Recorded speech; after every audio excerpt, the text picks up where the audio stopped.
That's crazy. Big Papa. The West Coast, we got Nate Dogg got rap too. Yeah? Yeah, Nate Dogg, yeah. I never seen these. I seen the Nate Dogg, but look, Biggie. Boom, boom, boom. Boom. See him? Yo, look at him. Look how he looks in the back of his look. Look, what is that? International hardcore superstar.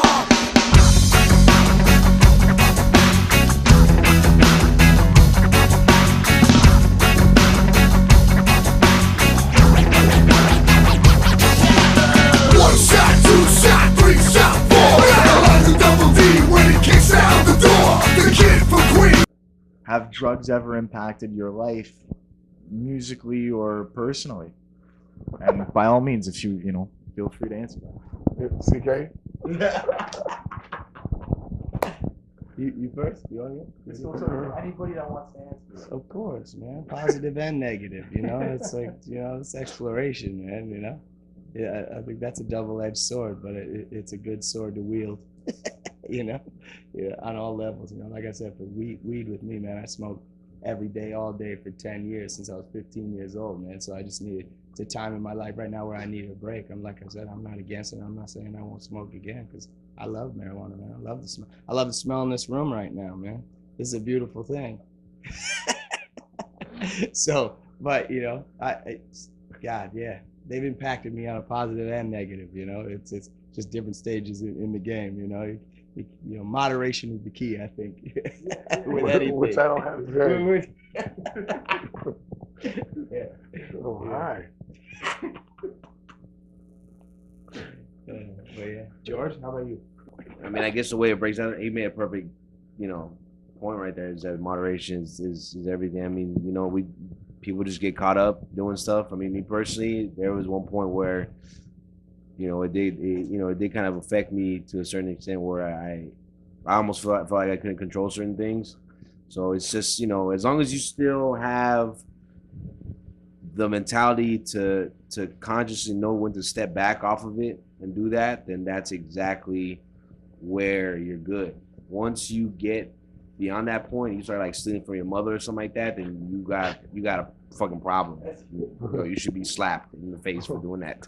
It's not a normal life, man. It's really hectic. Like, I sacrifice so much for this music. It's not just my music, it's my lifestyle, man. Everything's hardcore. Happy birthday to you! A lot of stuff happened in my life. My father died in my arms on my mother's birthday. A few feet from that, my brother shot himself a few years ago. My friend Yas killed himself. My best friend Boston Mike, part of my crew, he killed himself 2 Thanksgivings ago. The boy Ernie Cortez just died of a stomach cancer. A lot of death. All the death and sorrow that happened in my life, like, it makes me keep on going. Like, I gotta do this. So they all inspire me, and the angels up there. There's an underground video out on YouTube where you discuss some of the tragedies you've had to face and overcome. How do you stay positive, and what is the source of your motivation? Basically, usually when bad things happen to you or you live a rough experience, you can write better. So that way does the thing. And also, I just they have a lot of good lot of good memories. Everything. When I write about my friends who passed away, so it's better. I have to write better songs, and it just I forget that this, what's it called? I think that the experience of people who passed away, like people looking down at me and helping me.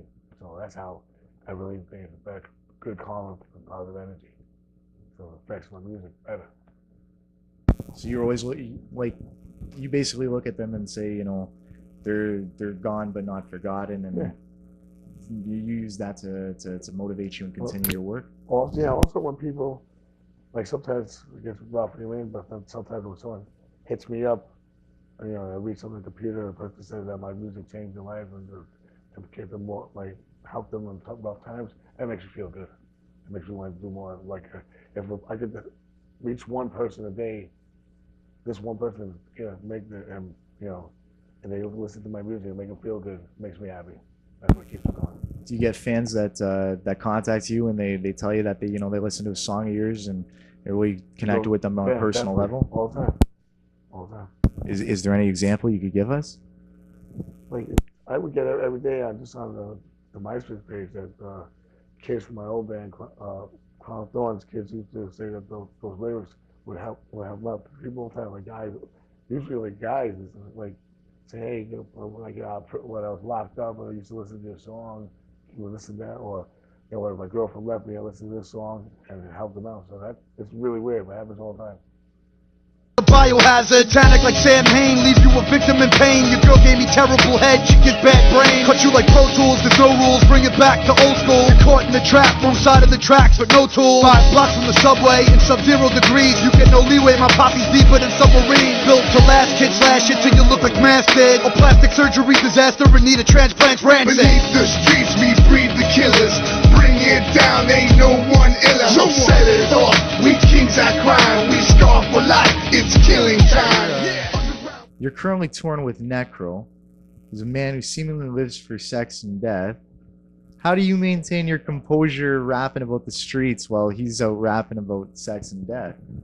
He's rapping basically about the streets. So also, he's Necro is a great guy, and he's a street kid. He's from Brooklyn, he's from Canarsie, and I'm from Queens, from Jackson Heights. So he's definitely a street kid. But I guess sex and death is like what he likes the most on the streets, I guess. Danny Diablo, Dirty Money Syndicate, Hardcore for Life, Soul Assassins. Considering that we're in an establishment like the Kindred Cafe where we can smoke and do it in a respectable fashion, in a calm manner, we don't have to worry about police or getting mugged or having our shit chipped. It's okay, we can say that. Would you like to see something like this happen in the States?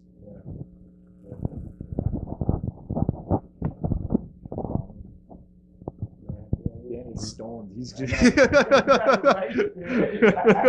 I'm playing interpreter here, right? Then he's like, yeah, guy, yeah.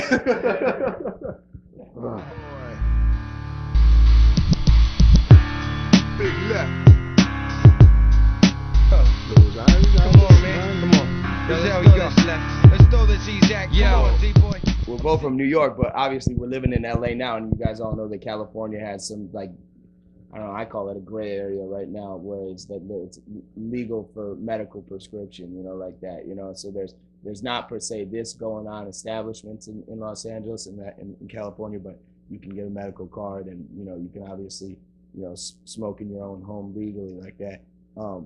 But obviously it's definitely by no means illegal, but I think this is a great way to do it. It's like, like you said, it's a calm manner. It's, you guys police yourselves. We all know that there's, it's a violence does not surround itself around marijuana. So it's like it's a great environment. It's and it's a perfect way to do it. So I definitely think it should be around. It's a good way. It supports and brings people together as well, which is a good thing as well. So definitely, it needs to happen. California is almost. Every time I write something, something about life like that, I'm very happy that I'm alive. I want this. I love this, man. I want to throw it away. You know what I mean? And it just makes me stronger. You know what I mean? That's all.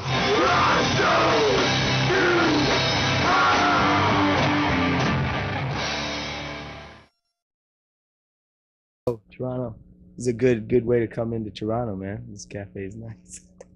Well, is there anything you want to say to your Toronto fans that will be watching this once it airs? Thank you, Toronto.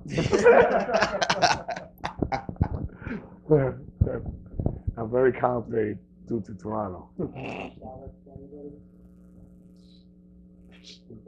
Shout out to Riviera Regime, Necro, Psycho Realm, El Bill, La Coca Nostra, Madball, the whole DMS family, man. Marauder, Nazi Fun, everyone. Mike Gallo, what's up? All you kids out there watching, man, come out to the show, support real hip hop. Danny Diablo's record that's in stores now, Thugcore for Life, and International Hardcore Superstar that's coming out this year. You know, we got a lot of records coming out in this family, you know, that's going to be hitting the shelves in the next year. So definitely stay tuned, you know, to everything that's coming out, because it's all real good music, all real shit. So you know where to find us on the MySpace page. Hey. Don't drink and drive. Yeah. Smoke weed. But don't drive. Yeah, that's right, baby. Danny Diablo, aka Lord Ezek, the Street CD Volume #2. DMS, y'all. Come on.